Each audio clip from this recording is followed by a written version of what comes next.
Good afternoon all of you. Myself Divya KM, Associate Professor, HOD, OBG Department, MES College of Nursing. So today I am going to discuss with you all regarding the female pelvis. So female pelvis is one of the important topic in the obstetrics. With the midwife should have the knowledge regarding the female pelvis. Then only she can identify the progress of labor when the fetus is moving through the pelvis. So this is the female pelvis. So the pelvic bones, there is two innominate bones, sacrum and coccyx. So firstly we are speaking about the innominate bone. In innominate bone there is three sections are there, that is the ilium, ischium and the pubic bone. First we are talking about the ilium. Ilium is the flared out portion, large flared out portion, and the upper border of the ilium, that is known as the iliac crest. Then at the anterior portion of the iliac crest there is bony prominences. This is the anterior superior iliac spine, and just below that there is the anterior inferior iliac spine. And same thing posteriorly, 2 points are there, that is the posterior superior iliac spine and the posterior inferior iliac spine. Then this is the concave surface of the ilium. This is known as the iliac fossa. Okay, so this is regarding the ilium. And next moving towards the second portion, that is the ischium. Ischium is the thick lower portion, and the large prominence of the ischium, that is known as the ischial tuberosity. Okay, so just above the ischial tuberosity, one inward projection is there, that is known as the ischial spine. Okay, then third point of the innominate bone, that is the pubic bone. Pubic bone, in that this is the pubic bone. So the pubic bone having the body and two oar-like structures, that is the superior ramus and the inferior ramus. Two pubic bone meet and forms the symphysis pubis, and two inferior ramus meet and forms the pubic arch. Okay, so this is the obturator foramen. This is the area which is enclosed by the body of pubic bone, two rami, that is superior ramus and inferior ramus, and the ischia. So this area is known as the obturator foramen. Then this is the acetabulum. So the acetabulum is the cup-shaped portion to receive the head of the femur. Okay, so this is regarding the pelvic bones. Okay, so next we are moving towards the sacrum. Okay, so sacrum is a wedge-shaped bone. It is having the 5 fused vertebrae are there, and the first vertebrae, sacral vertebrae, this is little forward, and that is known as the sacral promontory. Okay, so the anterior surface of the sacrum, this is concave, that is known as the hollow of the sacrum, and the lateral sacrum, that is known as the wing or ala of the sacrum. And the posterior surface of the sacrum, this is rough area for the attachment of the muscles. Then the third portion, that is the coccyx. Okay, so coccyx is the vestigial tail. It consists of the 4 fused vertebrae, and it is having a triangular in shape.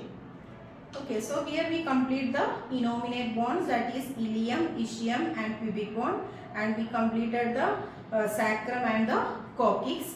Next, at the lower border of the innominate bone, we can see the notches. Okay, so here we can see lower border of innominate bone, there is 2 notches are there, that is greater sciatic notch and the lesser sciatic notch. So the greater sciatic notch is from the posterior inferior iliac spine to the ischial spine. So this is the greater sciatic notch, and next is the lesser sciatic notch. This is from the ischial spine to the ischial tuberosity. Okay, so next we will see the joints of the pelvis. So there is first joint, that is the symphysis pubis, and the 2 sacroiliac joints. Sacroiliac joint is between the sacrum and the ilium. So right and left 2 sacroiliac joints are there, and 1 sacrococcygeal joint. In between the sacrum and coccyx one joint is there, that is the sacrococcygeal joint.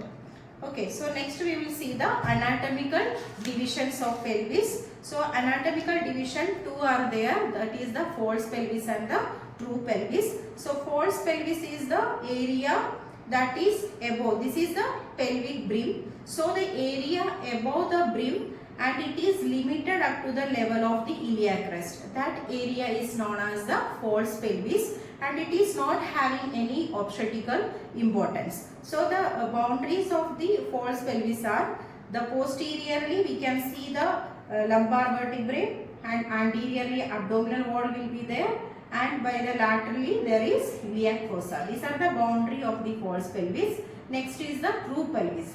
True pelvis is the having three division, that is the pelvic brim, and second there is the cavity and there is outlet. Okay, so firstly there is the brim. Okay, so this is the brim. So the anteriorly, okay, anteriorly there will be pubic bones are there and laterally iliac bones are there, and posteriorly there is the sacral promontory. This is the boundary of the brim. Okay, so next we will see the brim landmarks. There is 8 landmarks are there. So starting from here, this is the sacral promontory, and second one that is the sacral ala. Then next one sacroiliac joint. So this is the iliopathinal line, iliopathinal eminence. Then this is the superior ramus. Then inner border of the body of pubic bone and inner border of the symphysis pubis. So total 8 landmarks are there for the brim. Okay, so next we will see the diameters of brim. So first we will see the anteroposterior diameter of the brim. In that first one is the anatomical conjugate. So anatomical conjugate, in that is from the sacral promontory to the uppermost point of the symphysis pubis. Okay, so sacral promontory to the uppermost point of the symphysis pubis, it is 12 centimeter.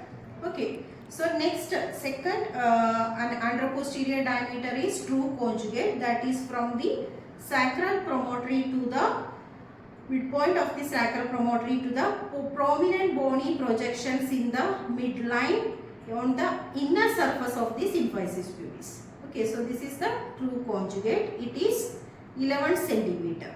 Okay, next anteroposterior diameter, that is the diagonal conjugate. Diagonal conjugate is from the lower border of the symphysis pubis to the sacral promontory, midpoint of the sacral promontory. So this is the diagonal conjugate, it is also 12 centimeter in diameter. Okay. So next we are telling about the oblique diameter. So the oblique diameter is this is the extending from one sacroiliac joint to the opposite iliopathinal eminence. So right and left is there. So one sacroiliac joint to the opposite iliopathinal eminence, it is 12 centimeter.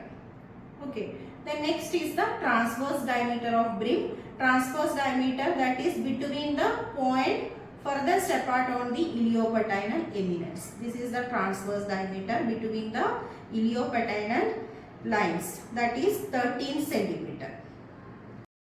Okay, so next diameter is the sacrocotyloid diameter. So this is from the midpoint of the sacral promontory to the iliopathinal eminence. So this is around 9 to 9.5 centimeter. Okay, thank you.